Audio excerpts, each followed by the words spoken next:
स्वागत है दोस्तों आपके अपने चैनल विशु टेक में। आज बात करने वाले हैं दोस्तों कुछ इंपॉर्टेंट कंटेंट का जो कि रिलेटेड टू है यहाँ पे सिविल इंजीनियरिंग से। तो बेसिकली दोस्तों काफ़ी लॉन्ग टाइम के बाद वीडियोस अपडेट हो रहे हैं due to some kind of problems. दोस्तों वीडियो अपडेट नहीं हो पा रहे थे, तो जो प्रॉब्लम्स थी दैट हैज़ बीन फिनिश्ड, तो अभी वीडियो कंटिन्यू अपडेट रहेंगे।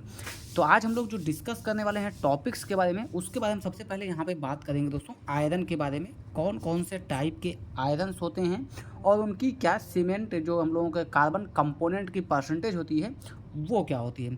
दूसरा हम लोग यहाँ पे आज कवर करने वाले हैं दोस्तों अंडर रेनफोर्स सेक्शन, जो सेक्शन डिजाइन होता है दोस्तों उसके बारे में यहाँ पे डिस्कस करेंगे। अंडर रेनफोर्स क्या होता है दोस्तों, सेकंड ओवर रेनफोर्स सेक्शन क्या होता है, एंड थर्ड वन दोस्तों क्या होता है वो बैलेंस सेक्शन, कैसे हम लोग यहाँ पे आइडेंटिफाई करते हैं और क्या पॉसिबिलिटीज़ होती हैं और कौन सा सेक्शन हमारे डिजाइन के लिए सबसे प्रॉपर होता है। थर्ड टॉपिक आज के इस वीडियो हम लोग डिस्कस करेंगे, वो डिस्कस करेंगे दोस्तों क्रिप कोफिशिएंट के बारे में। जैसा कि दोस्तों ये सारे टर्म आपको नए लग रहे होंगे, लेकिन यहाँ पे दोस्तों मेन इंपॉर्टेंस इसका सिविल इंजीनियरिंग में, कंस्ट्रक्शन प्रैक्टिसेस में और काफ़ी ज़्यादा बार जो एग्ज़ाम्स ओरिएंटेड होते हैं दोस्तों उसमें इन सारी चीज़ों के क्वेश्चंस को पूछे जाते हैं।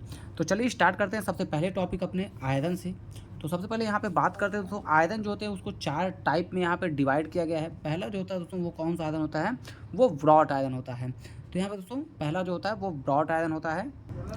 तो ब्रॉड आयरन जो होता है दोस्तों वो उसके अंदर में यहाँ पे परसेंटेज क्या होती है कार्बन की वो देखना इंपॉर्टेंट है। सेकंड होता है दोस्तों वो होता है कास्ट आयरन। कास्ट आयरन कहाँ पे यूटिलाइज करता है इसके बारे में हम लोग डिस्कस करेंगे दोस्तों। थर्ड वन माइल्ड स्टील होता है दोस्तों, माइल्ड स्टील होता है या माइल्ड आयरन भी इसको हम लोग बोलते हैं। फोर्थ जो यहाँ पे होता है दोस्तों वो कौन सा होता है, वो तो है पिग आयरन। तो दोस्तों ये सारे नॉमेनक्लेचर है, टाइप ऑफ आयरन्स हैं। तो यहाँ पे मोस्ट इंपॉर्टेंट है इनको क्लासीफाइड करना होगा, किसकी परसेंटेज कार्बन के बिहाफ पे इसको हम लोग डिफ्रेंशिएट करते हैं। तो यहाँ पे हम लोग बात करेंगे कंटेंट, कार्बन कंटेंट की। तो जो कार्बन कंटेंट होना चाहिए वो कितना होना चाहिए। तो जो ब्रॉड आयरन होता है दोस्तों इसमें क्या होता है, सबसे कम कार्बन कंटेंट होता है, वो कितना होता है, लेस देन 0.1%। सेकंड दोस्तों वो क्या किस में होता है, वो होता है हम लोगों का कास्ट आयरन। कास्ट आयरन का जो परसेंटेज का रेंज है दोस्तों 1.5 से लेकर के 4.5% तक कास्ट आयरन का परसेंटेज ऑफ कार्बन। यहाँ पे दोस्तों आपको मोस्ट इंपॉर्टेंट है, ये जो परसेंटेज है वो किसकी है, वो सारी परसेंटेज है कार्बन की। तो परसेंटेज ऑफ कार्बन की यहाँ पे हम लोग बात करें। माइल्ड स्टील की बात करें दोस्तों यहाँ पे, तो माइल्ड स्टील में जो परसेंटेज ऑफ कार्बन है वो 0.15 से लेकर के कितना होता है दोस्तों, 0.15 से लेकर के 0.03 तक, सॉरी 0.30 तक होता है। पिग आयरन जिसमें क्या होता है दोस्तों, मैक्सिमम अप टू कहाँ तक हो सकता है, ये 3.5%। तो यहाँ पे एक चीज़ आपको देखने को मिल रहा होगा दोस्तों, कास्ट आयरन की बात करें दोस्तों तो सबसे ज़्यादा कार्बन परसेंटेज किस में दिख रही है, यहाँ पे कास्ट आयरन में। यहाँ पे एक चीज़ और भी है दोस्तों, पिग आयरन में कार्बन परसेंटेज ज़्यादा होती है, बट कास्ट आयरन जो होता है दोस्तों वो जो भी इक्विपमेंट्स के जो भी पार्ट्स होते हैं, हैवी पार्ट्स होते हैं जिसकी स्ट्रेंथ काफ़ी ज़्यादा चाहिए होती है, उसमें हम लोगों का क्या होता है दोस्तों, कास्ट आयरन का हम लोग यूज़ करते हैं। सेकंड जो यहाँ पे टॉपिक हम लोग आज डिस्कस करने वाले हैं दोस्तों वो क्या है, सबसे पहले यहाँ पे बात करते हैं, कोई भी हम लोग डिज़ाइन करते हैं, सेक्शंस डिज़ाइन करते हैं, किसी भी आरसीसी कॉलम्स को डिज़ाइन करते हैं, तो उस केस में आरसीसी कॉलम्स में जो डिज़ाइन होती है वो तीन टाइप में होती है। पहला हम लोग ट्राई करते हैं जो सेक्शन डिज़ाइन हो वो दोस्तों कैसा डिज़ाइन हो, बैलेंस सेक्शन हो। सेकंड डिज़ाइन करते हैं अगर बैलेंस सेक्शन किसी कारण से डिज़ाइन नहीं हो पाया, जो कि दोस्तों थ्योरेटिकली पॉसिबल नहीं होता है डिज़ाइन करना, तो हम लोग क्या डिज़ाइन करते हैं दोस्तों, अंडर रेनफोर्स्ड सेक्शन। हमेशा यहाँ पे आपको याद रखना है दोस्तों, under reinforced section. And third जो होता है वो ओवर रेनफोर्स सेक्शन। तो इन सेक्शंस में सबसे पहले बात करें दोस्तों, इसमें क्या ऐसा सेक्शन है जिसको हम लोगों को कभी डिजाइन नहीं करना चाहिए, तो वो होता है ओवर रेनफोर्स सेक्शन। ये एक ऐसा सेक्शन होता है दोस्तों हम लोग क्या करते हैं जिसको कभी भी डिजाइन नहीं करना चाहिए। अब क्यों नहीं करना चाहिए इसके बाद हम लोग यहाँ पे डिस्कस करेंगे। तो बैलेंस सेक्शन का मतलब ये हुआ दोस्तों कि ऐसा कोई सेक्शन हुआ, जैसे मान लीजिए कोई एक बीम हम लोगों को डिजाइन करनी है, इसकी न्यूट्रल एक्सिस, तो यहाँ पे कुछ ऐसा सेक्शन बनता है दोस्तों जब इसका हम लोग स्ट्रेस स्ट्रेन डायग्राम बनाते हैं। तो इस केस में बैलेंस सेक्शन का मतलब ये होता है दोस्तों, ये जो न्यूट्रल एक्सिस है वो उसके सेक्शन के न्यूट्रल एक्सिस पे ही रहे, तो हम लोग इसको क्या बोलेंगे, बैलेंस सेक्शन, जो कि द बेस्ट होता है दोस्तों। इसी को हमेशा डिजाइन किया जाता है, बट ऐसा इस केस में होता नहीं है। तो उसके लिए क्या करते हैं दोस्तों, कभी नहीं होता है बैलेंस सेक्शन डिजाइन, तो इस केस में हम लोग हमेशा अंडर रेनफोर्स सेक्शन डिजाइन करते हैं। और अंडर रेनफोर्स सेक्शन में हम लोगों को क्या यहाँ पे ध्यान देना है, जो क्रिटिकल न्यूट्रल एक्सिस होगी दोस्तों, यहाँ पे एक्चुअल एक तो होगी बीम की न्यूट्रल एक्सिस दोस्तों। सेकंड यहाँ पे आपको एक फेज डायग्राम बनता है जो कि कुछ ऐसा ही जाता है। तो यहाँ पे जो इस पार्ट की न्यूट्रल एक्सिस होगी, चूँकि अंडर द एनफोर्स है, यहाँ पे आरसीसी के एनफोर्समेंट होते हैं, सेंटर से इसका डिजाइन होता है। तो अंडर द एनफोर्स में ये जो सेक्शन होगा दोस्तों, ये जो क्रिटिकल न्यूट्रल एक्सिस होगी, क्रिटिकल न्यूट्रल एक्सिस, ये हमेशा क्या होगी, एक्चुअल न्यूट्रल एक्सिस से नीचे होगी। तो इस केस में हम लोग क्या बोलेंगे इसको, अंडर द एनफोर्स्ड सेक्शन इस केस में।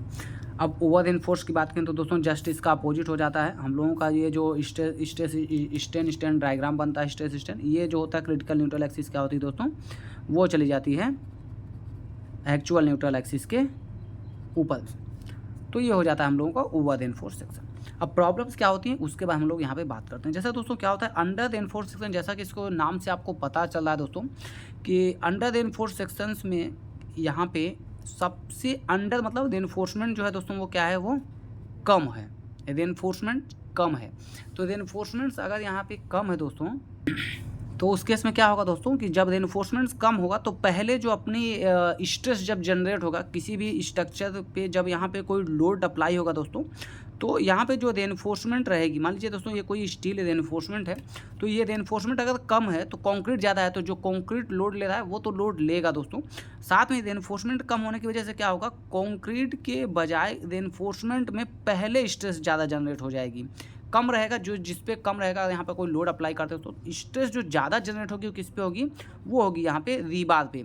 तो जब रीबार पे रेनफोर्समेंट पे स्ट्रेस ज़्यादा होगी तो यहाँ पे एक केस बनेगा दोस्तों, ये स्ट्रक्चर डायरेक्ट क्या होगा, डायरेक्ट कोलैप्स ना होकर के स्ट्रक्चर्स में क्या होगा, हल्का सा इस स्ट्रक्चर में दोस्तों यहाँ पे क्या होगा, बेंडिंग होगी, रेनफोर्समेंट में हल्का सा बेंड होगा। पहले ये रेनफोर्समेंट बेंड होगा दोस्तों, फिर ये रेनफोर्समेंट फेल होगा, ये हो जाता है दोस्तों। ये यहाँ पे इसमें क्या होता है, इसमें जो सर्विसबिलिटी होती है दोस्तों वो ज़्यादा काफ़ी ज़्यादा मिल जाती है।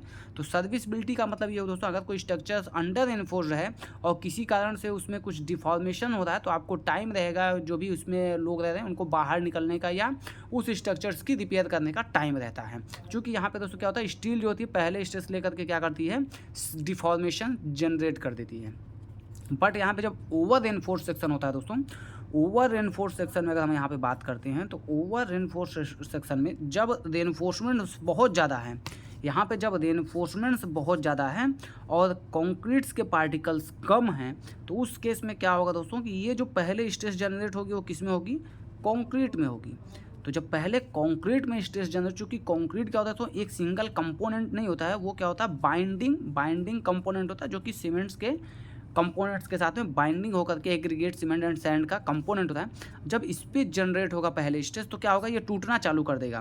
तो मतलब कोई भी जो स्ट्रक्चर रहेगा दोस्तों उसमें क्या होगा, रेनफोर्समेंट एज इट इज रह जाएगा, बट उसका जो कंपोनेंट्स जो पार्टिकल्स है, जो भी क्या नाम है, aggregate sand and all the things, वो क्या होगा, वो झड़ के गिरने लगेगा। तो इससे क्या होगा, काफ़ी ज़्यादा नुकसान हो जाएगा और स्ट्रक्चर सडन फेल होता है। इस केस में क्या होता है दोस्तों, स्ट्रक्चर्स सडन फेल होता है यहाँ पे जब ओवर एनफोर्स होता है। अंडर एनफोर्स में आपको यहाँ पे याद रखना है, स्ट्रक्चर्स सडन फेल नहीं होता है, यहाँ पे कुछ सेफ्टी फैक्टर्स रहते हैं जिसकी वजह से क्या होता है, हम लोगों का जो स्ट्रक्चर होता है उसकी सर्विसबिलिटी भी बढ़ जाती है। तो अगला जो आज का टॉपिक है हम लोगों का, आज का लास्ट टॉपिक जो है वो है दोस्तों क्रिप कोफिशिएंट के बारे में हम लोगों को थोड़ा सा यहाँ पे डिस्कस करना है, जो कि इम्पॉर्टेंट है वन डे एग्जाम्स के प्रिपरेशंस के बिहाफ पे। जैसा कि हम लोग दोस्तों जानते हैं, किसी भी स्ट्रक्चर में कोई एक स्ट्रक्चर है, उस पर लोड जब भी अप्लाई होता है, लोड अप्लाई होने के बाद उसमें क्या होता है, कहीं ना कहीं सडन टाइम में जो टाइम चेंज होता है उसके अकॉर्डिंग क्या होता है, उसमें डिफॉर्मेशंस होती हैं। डिफॉर्मेशंस जो कि दोस्तों टाइम के साथ हो, यहाँ पे आपको लिखना है deformations with respect to time अगर किसी कॉन्क्रीट स्ट्रक्चर्स में हो रहा है तो दैट इज़ कॉल्ड क्रिप।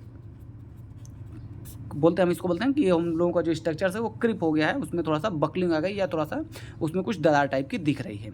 तो इस केस में हम इसका कोफिशिएंट कैलकुलेट करते हैं। तो यहाँ पे देखते हैं दोस्तों, मोस्ट इंपॉर्टेंट है, अगर 7 दिन के बाद में हम लोग यहाँ पे क्रिप का कोफिशिएंट देखेंगे तो 2.2 रहता है। यहाँ पे हम लोग 28 डेज़ के बाद में देखते हैं क्रिप कोफिशिएंट दोस्तों तो 1.6 रहता है, और 1 ईयर के बाद में अगर यहाँ पे क्रिप कोफिशिएंट देखते हैं तो 1.1 रहता है। तो ये जो वैल्यू है दोस्तों ये हम लोगों को कुछ इंडिकेट कर रही है, ये हमको इंडिकेट कर रही है कि with the passing of time जो क्रिप कोफिशिएंट होता है दोस्तों वो क्या होता है, डिक्रीज होता है। और जब क्रिप कोफिशिएंट डिक्रीज होगा तो उस बिहाफ पे यहाँ पे क्या होगा दोस्तों, जो फेल्योर के क्या नाम है चांसेस होते हैं वो अर्लियर ऑफ द टाइम हो जाते हैं। मतलब जैसे कि हम लोग बात करते हैं तो क्रिप का कंसिडरेशन करते हैं कि अगर किसी स्ट्रक्चर पर लोड आता है तो उसमें कुछ डिफॉर्मेशन होता है। चलिए डिफॉर्मेशन होता है, चूँकि कोफिशिएंट उसका स्टार्टिंग में ज़्यादा है तो डिफॉर्मेशन स्टार्टिंग में ज़्यादा होने वाली है। लास्ट एट द एंड दोस्तों यहाँ पे क्या है, 1 साल के बाद क्रिप कोफिशिएंट 1.1 होता है एंड सो ऑन दोस्तों। जैसे जैसे टाइम बीता जाता है क्रिप कोफिशिएंट कम होते जाता है और जो डिफॉर्मेशन ऑफ स्ट्रक्चर है वो भी रुक जाता है। तो यहाँ रुकता नहीं दोस्तों, बेसिकली बोल सकते हैं उसको हम कि वो थोड़ा कम हो जाता है, बट विद इनिशियल स्टेज। तो इसके बाद दोस्तों नेक्स्ट टॉपिक हम लोग यहाँ पे काफ़ी और टॉपिक्स हैं जिसको हम लोग सिविल इंजीनियरिंग के अपने इस चैनल पर कवर करने वाले हैं विशु टेक पे।